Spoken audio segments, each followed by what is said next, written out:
Status has gone micro.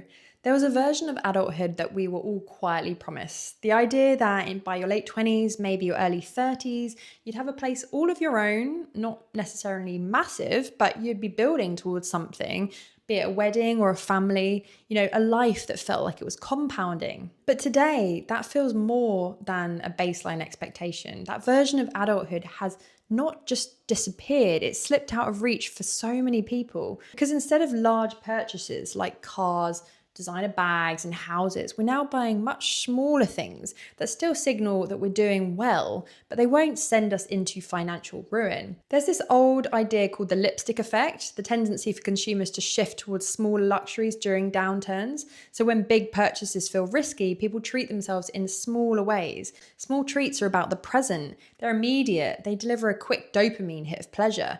Big milestones, on the other hand, require a ton of patience, delayed gratification. You don't get the goods until you've waited a very, very long time. So this is where it gets interesting for brands, because if traditional milestones are delayed or denied, something else steps in to fill their psychological role. And increasingly, that something is consumption itself. In other words, brands can offer milestone proxies, buying into a brand, accessing a limited release, participating in a ritual. These things become moments that structure time and identity in the absence of these bigger traditional things that we can't quite afford. It's why daily rituals matter way more than ever, and it's why scarcity works, and it's also why affordable luxury has become such a dominant positioning. When the traditional version of adulthood becomes unstable, people don't stop seeking it.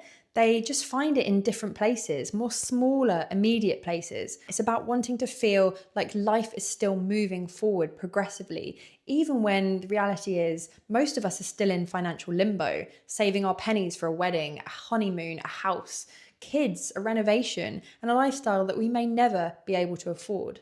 So if the big milestones are the life you were supposed to have, smaller treats are the life you can actually live right now.